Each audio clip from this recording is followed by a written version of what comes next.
Halo semua, terima kasih sudah berkunjung ke channel Resep Rongpulu. Assalamualaikum warahmatullahi wabarakatuh.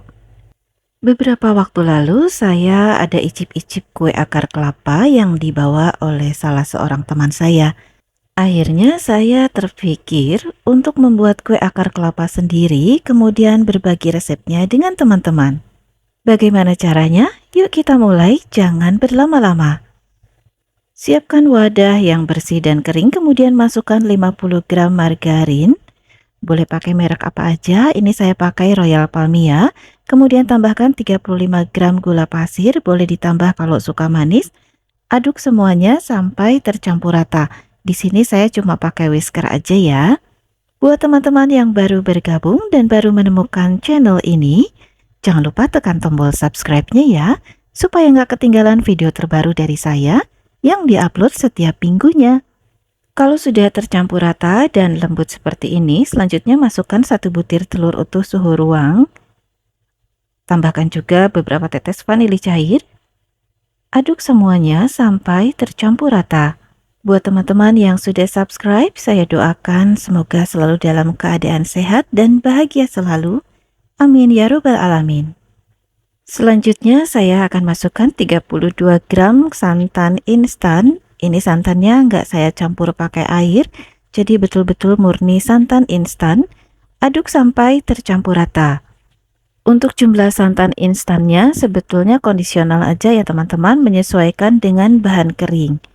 Masukkan 25 gram tepung tapioka. Lalu kita masukkan juga 125 gram tepung ketan putih. Supaya cita rasanya lebih kaya, saya tambahkan 20 gram kelapa parut kering, sejumput garam, setengah sendok teh perenyak kue, dan seperempat sendok teh soda kue. Aduk semuanya sampai tercampur rata dan menjadi adonan yang bisa dibentuk. Di sini saya ngaduknya cuma pakai sendok. Lalu kalau adonannya sudah semakin berat, saya akan aduk pakai tangan. Sudah dipastikan tangannya dalam kondisi bersih ya. Di resep ini sengaja saya tambahkan soda kue karena saya ingin tekstur kue akar kelapanya nanti lebih bervolume dan lebih renyah. Tapi kalau teman-teman sensitif dengan soda kue, maka bahan ini bisa diabaikan. Nah, enaknya nguleni pakai tangan. Saat menguleni itu kita bisa sambil ngerasa-rasa sejauh mana kelembekan adonan yang kita inginkan. Nah, ini menurut saya adonannya masih kurang lembek, jadi saya tambahkan sedikit aja santan instan. Jadi di samping saya tambahkan soda kue, nah di resep ini juga kita sama sekali nggak pakai air ya. Jadi semuanya murni santan instan. Kalau sudah tercampur rata seperti ini sangat lembut banget adonannya. Nah, kalau ditekan-tekan terasa lembutnya ya. Ini sudah siap untuk dibentuk. Sambil menyiapkan adonan, kita bisa sambil memanaskan minyak. Apinya sedang aja seperti ini. Nah, untuk cetakannya saya coba pakai cetakan speed semprit yang kecil dulu ya. Ini speed bintang tapi yang kecil. Masukkan adonan secukupnya, kemudian tekan secara perlahan. Langsung dimasukkan ke dalam minyak yang sudah hangat. Jadi ini saya nggak tunggu sampai panas minyaknya, cukup hangat aja. Nah, karena ini saya baru nyoba cetakannya, jadi saya mau bikin sedikit dulu aja ya, supaya nanti saya bisa lihat hasilnya bagus atau enggak.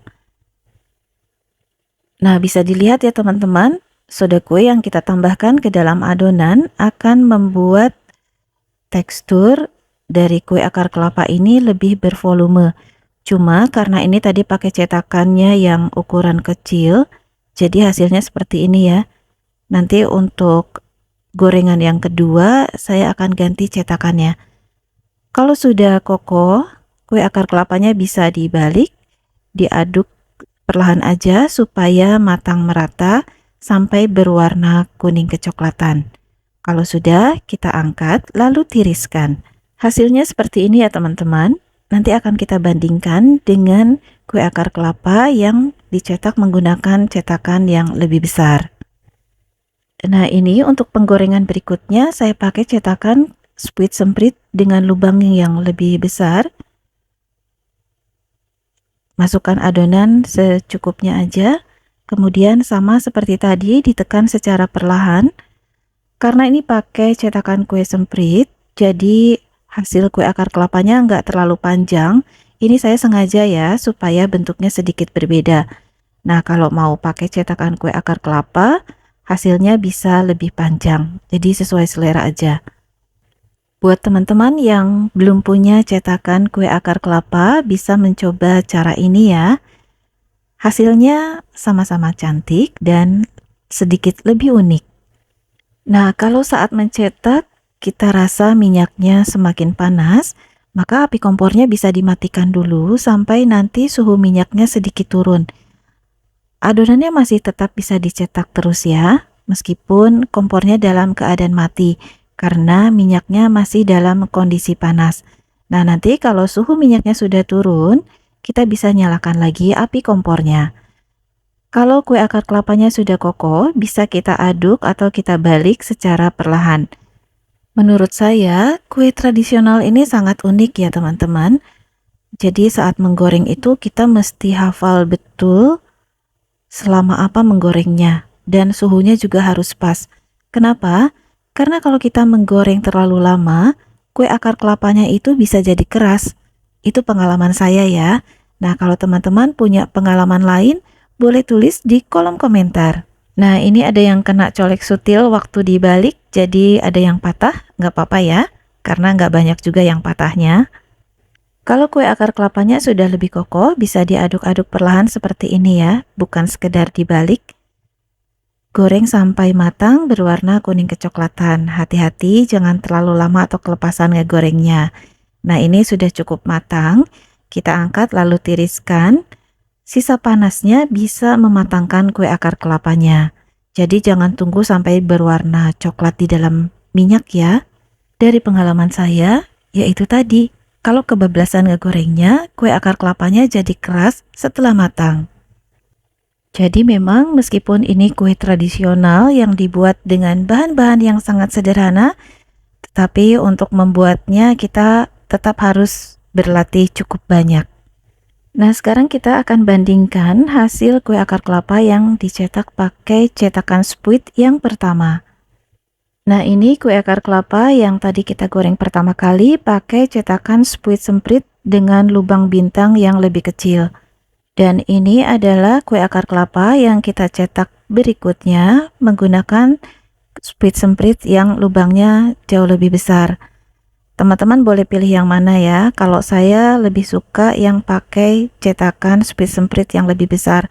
Nah, kalau pakai cetakan yang lebih kecil, hasilnya seperti ini, ada patah-patah dan hasilnya jadi kurang cantik ya. Berbeda dengan kalau pakai cetakan spuit semprit yang lebih besar, hasilnya seperti ini, terlihat lebih kokoh dan bervolume. Dan pastinya nggak gampang hancur ya teman-teman.